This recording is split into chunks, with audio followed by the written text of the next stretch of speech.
With styling borrowed from the 1980s Honda CRX and a hybrid powertrain borrowed from the 21st century Insight, the Honda CR-Z is two completely different cars in one. Not only that, but the car's chief chassis engineer referenced the Mini as a goal for driving fun, the VW Scirocco as a benchmark for comfort, and the Lotus Elise as a constant inspiration. Crikey O'Reilly, that is a lot of reference points. What it boils down to is this. Honda claim that the CR-Z is the world's first sporty hybrid. So have they managed to turn what sounds like a far-fetched oxymoron into well-judged reality? For the CR-Z, Honda have made the Insight's petrol engine bigger and more powerful.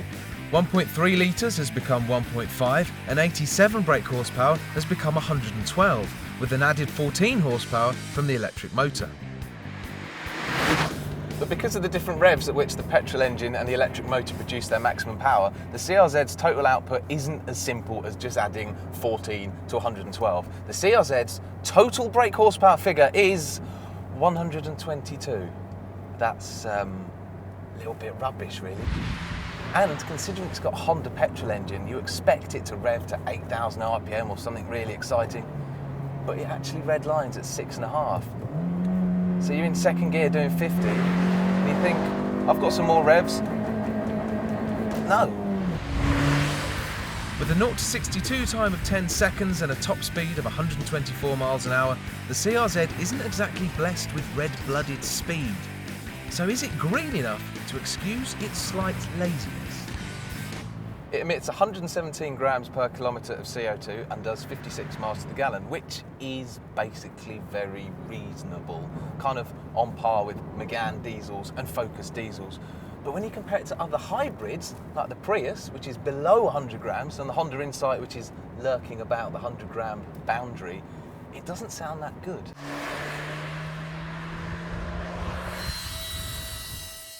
But that's not to say it's a failure, because it's actually really cheap. Between 16 and 20 grand, which makes it a couple of £1,000s cheaper than its main sporty but environmentally aware rival, the Scirocco TDI. And unless you're a complete pedant, it's just as fast and just as economical as one of them. And as smart as the Scirocco is on the outside, it can't compete with the CR-Z's interior.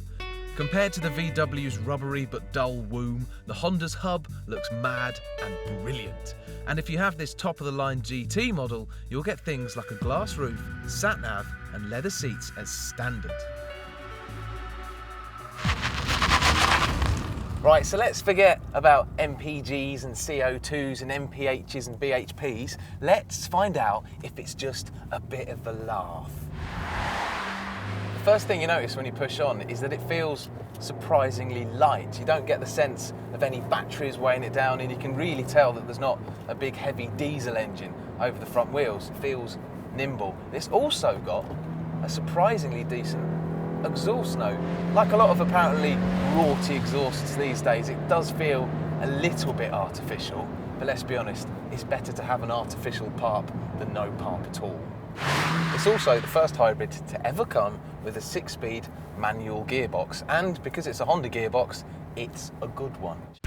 The CR-Z is based on the same platform as the Jazz and Insight, but comes with a wider track, lower centre of gravity and enough suspension twiddles to make it appealing to people who don't wear hemp socks inside their sandals.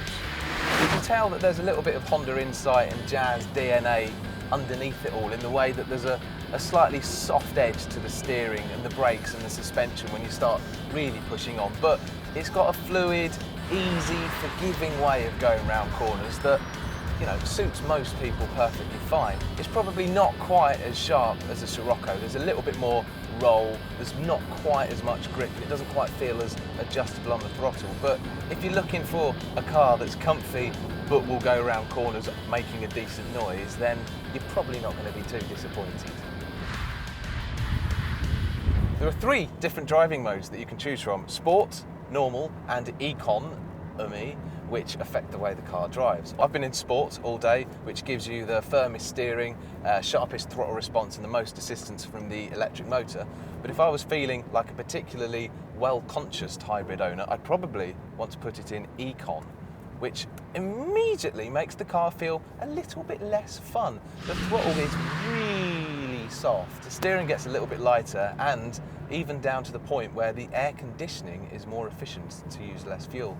To be honest, it only really works in sport mode because even when you're in sport, it feels slightly compromised by its environmental ways. And when you press either of the other two buttons, it just softens it up to such an extent that you don't feel like you're in a sports car at all. But if you're happy going slower, the CRZ has got some more eco tricks to show off. It actually coaches you in green driving techniques. The display changes colour if you drive too aggressively, and there's even a set of pixelated trees which shed their leaves if you're burning too much fuel. You've then got to drive super sensibly to grow them back again. But in a funny kind of way, all the trees and lights actually make the CRZ a little bit more interactive to drive. It's not going to be everyone's cup of tea, but you can't accuse it of being dull. So while the CRZ isn't the perfect harmony between sports car and hybrid, it's an intriguing machine nonetheless. On paper, the CRZ looks ready for a complete pasting. But when you put aside the slightly middle-of-the-road performance and economy figures, you're left with an interesting, enjoyable, interactive little coupe that's also really good value. So Honda have just about managed to turn the concept of a sporty hybrid from oxymoron to reality. Just.